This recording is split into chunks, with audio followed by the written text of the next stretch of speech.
والظلم المتوقف على ظلم الإنسان لأخيه الإنسان. فلنقف قليلا شوي وأختم.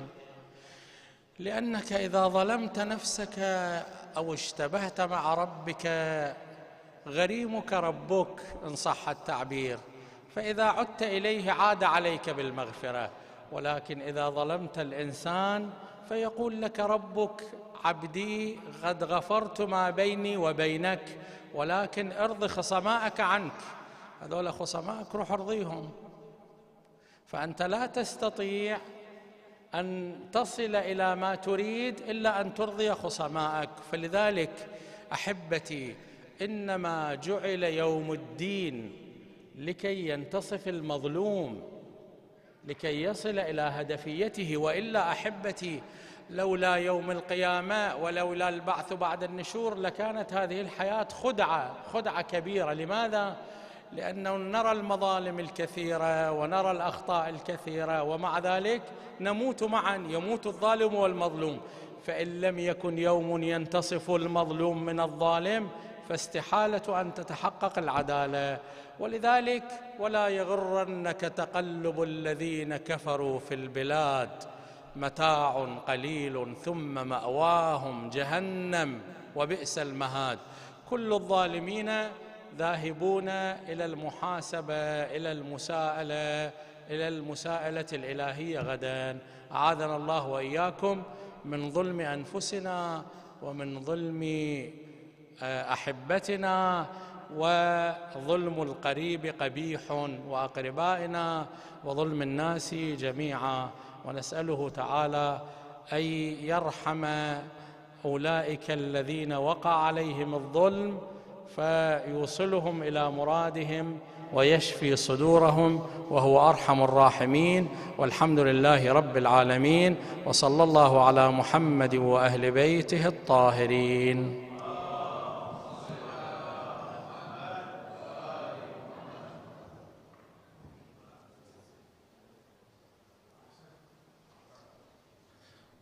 أحسنتم. If we can give the Sayyid another salawat ala Muhammad wa ali Muhammad. Allahumma salli ala.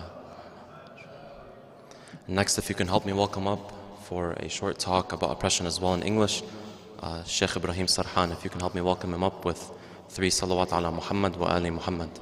Allahumma salli ala. Allahumma salli ala. Allahumma salli ala.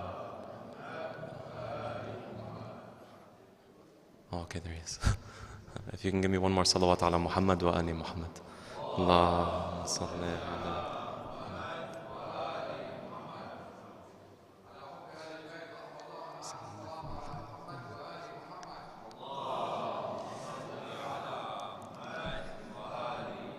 Assalamu alaikum wa rahmatullahi wa barakatuh. And my apologies. Bismillahir Rahmanir Rahim. والحمد لله رب العالمين، والصلاة والسلام على أشرف الخلق وعز المرسلين أبي القاسم محمد وعلى آل بيته الطيبين الطاهرين وصحبه المنتجبين وعلى جميع أنبياء الله والمرسلين. One of the biggest and core beliefs, and when I say biggest and core beliefs in Islam, I mean it, is al-adl, justice. When we read in Surah Al-Hadid, Al-Hadid, as you know, means what? Iron. So we have a chapter called Iron. Why? That's a different story now. But the Quran said it very clearly. لَقَدْ أَرْسَلْنَا رُسُلَنَا بِالْبَيِّنَاتِ. What's the purpose of sending the prophets? This is very important, brothers and sisters.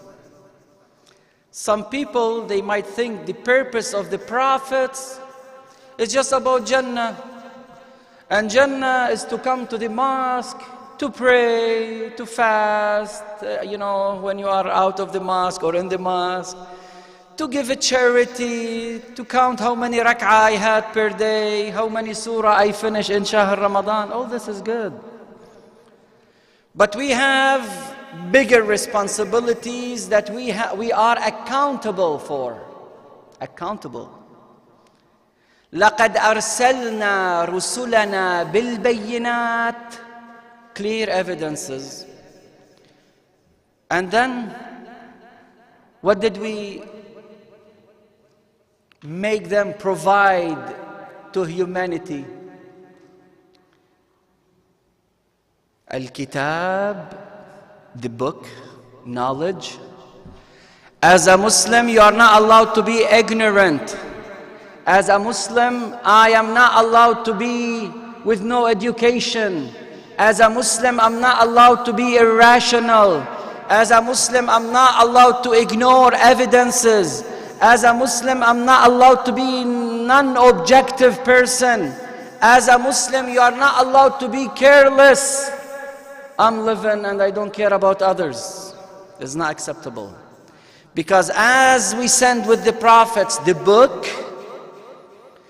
the Bible, the Old Testament, the New Testament, the books of Suhuf Ibrahim, and also we have the Quran, as we send the book to tell us you have to read, you have to analyze, you have to question, you have to ask, you have to spread knowledge, you have to be the top educated person in your community. You have to gain experience, you have to earn it. Other than that, otherwise, you know what? Allah will download the files. As we have dreams, you know, at night, we recharge our brain with the proper information and done deal. Like al-fitra. In our body, we have something we call it al-fitra. Fitrat Allah allati fatara an-nasa alayha la tabdila li khalqillah. Every person in his heart, somehow, there is a call to do good. There is a call to feel there is like a supreme power.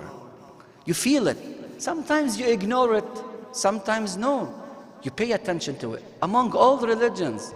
And that's why you see in history, there is always, in civilizations, a place for a temple. People worship something. They create a God if they don't believe in the proper God, the real one. So, why Allah subhanahu wa ta'ala insisted on the book? How come He did not say, you know what, I downloaded to your brain every needed information? Another Matrix movie, if you remember, you know? Yeah. I mean, the old ones. So how come we don't do this? Because through education, through learning, I build a community. There's a competition to learn more. You improve the quality of your education, of your knowledge. But Islam did not say just knowledge. Because knowledge by itself, it cannot make this humanity on the right track.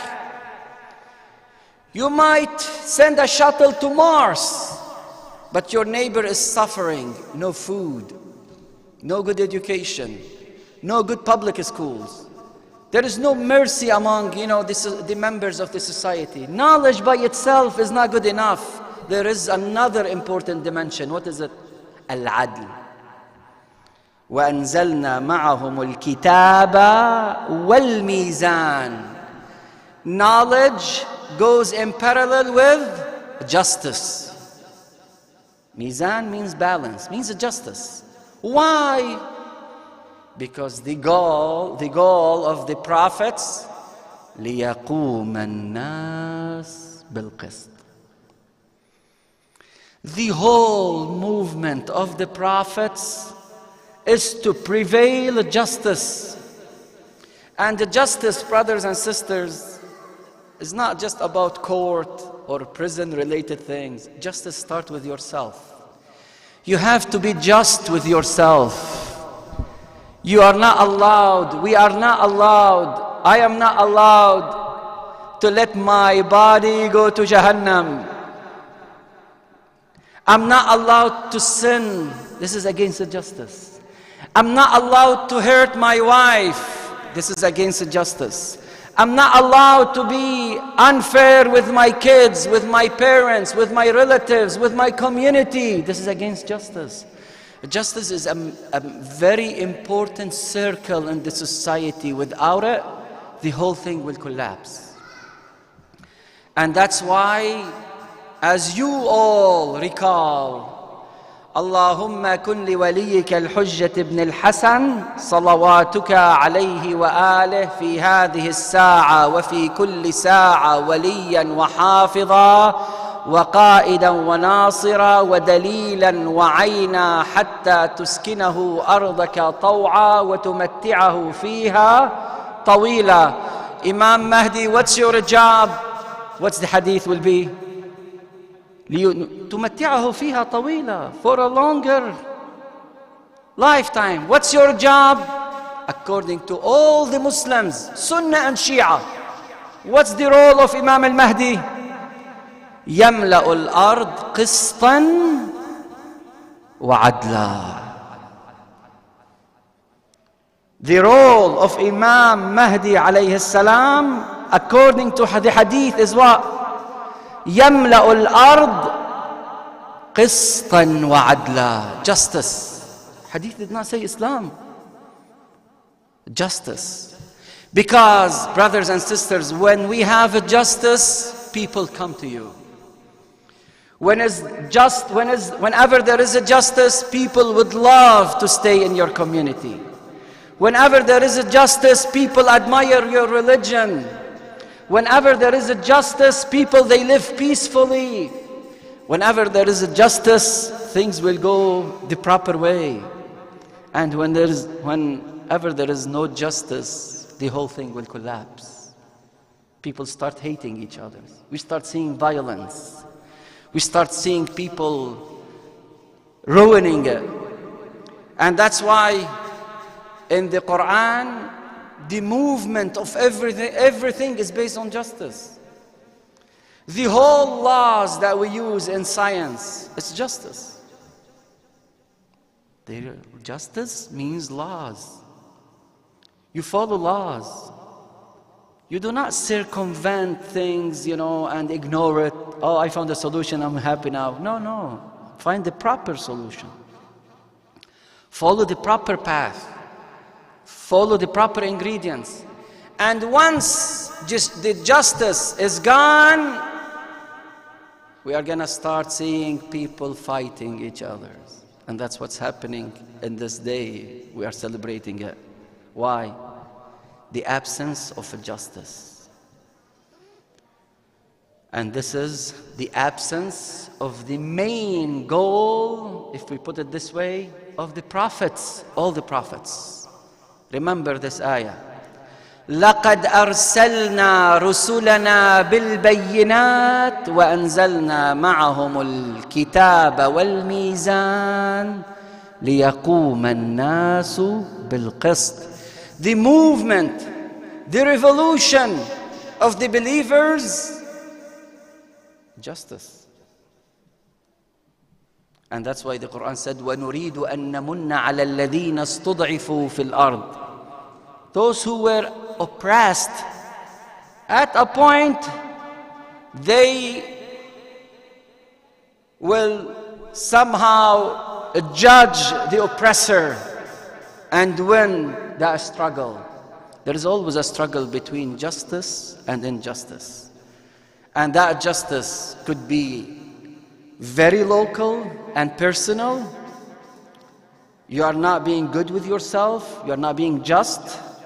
And sometimes could be global among countries. A country is not just with another country. A system is not just with its members. And this is in Islam, this stuff is not acceptable. It's not. You have to be a just person. Now you might tell me, I'm only one person. I'm not going to change much in this global problem. I'm nothing. I'm just a member in a bigger community. The answer would be, start somewhere. Do your job. As we say in Arabic, ما لا يدرك كله لا يترك كله. If I cannot make people rich, that does not mean I stop giving charity, isn't it? Give little bit. Better than nothing. If I cannot solve the whole problem, I do not ignore it. I try to fix what I can. And the other people will fix what they can. And the other generation will fix what they can. And little by little, we improve the society. And we can see justice all over the places. So the idea is, as a mu'min, you have to be the symbol of justice. You have to call for justice. And you have to be just with yourself as well as with others. أقول قولي هذا واستغفر الله لي ولكم وآخر دعوانا أن الحمد لله رب العالمين وإلى أرواح موتانا وشفاء مرضانا نهدي ثواب الفاتحة تسبقها الصلاة على محمد وآل محمد.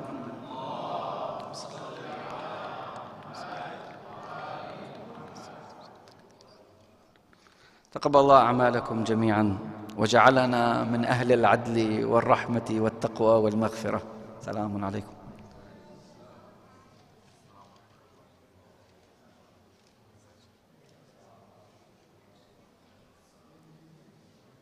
أحسنت. If we can give Sheikh Ibrahim one more salawat ala Muhammad wa ali Muhammad.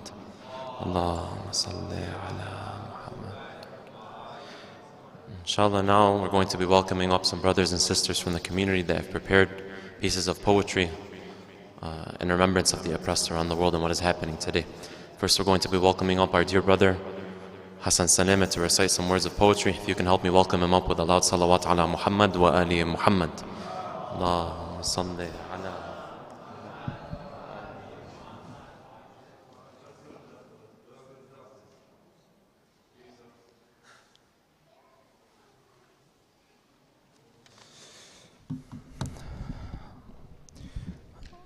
أعوذ بالله من الشيطان الرجيم بسم الله الرحمن الرحيم الصلاة والسلام على محمد وعلى آله الطيبين الطاهرين.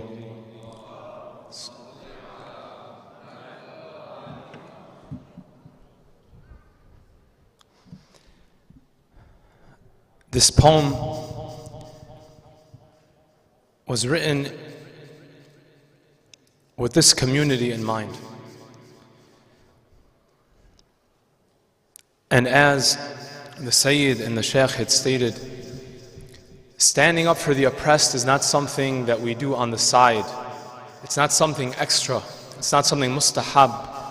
It's something wajib upon all of us to do, and is part and parcel of our religion. And I just wanted to state some of the lines from the dua that was just read. Alhamdulillah alladhi yu'minu al-khaifin وينجي الصالحين ويرفع المستضعفين ويضع المستكبرين ويهلك ملوكا ويستخلف آخرين والحمد لله قاسم الجبارين مبير الظالمين مدرك الهاربين نكال الظالمين صريخ المستصرخين. That Allah subhanahu wa ta'ala is the one who comes to the rescue and secures the frightened ones. He comes to the help of the upright ones. He promotes the causes of the mustadafin, the weak ones. But He also annihilates the oppressors. He destroys rulers and appoints in their stead other people. He is the one who destroys tyrants, the catcher of fugitives, the punisher of the unjust ones. And as the Shaykh was stating, adl and justice are required as believers. And while it's important to understand the theoretical points of our duty, our spiritual duty to understand justice, it's also extremely important to apply these teachings to today and identify who is the unjust and who is the oppressor and who is the oppressed. And it is clear that Israel and those who support Israel are the oppressor, and Palestine and Yemen and Syria and Lebanon and every nation that is suffering from this oppression are the ones who are on the right side with Allah subhanahu wa ta'ala. And even right here at home, there's an incredible amount of oppression. And last word before I begin the poem, there's a paranoia, there's a hysteria that's taking place in our community where we're afraid to speak out and speak the truth. First and foremost, and in His house, who belongs to no one but Him, Allah subhanahu wa ta'ala gives us the freedom to speak the truth and requires us to speak the truth and to say who is zalim and who is mazloom. And even with that, as Americans and as a proper Muslim, I should say,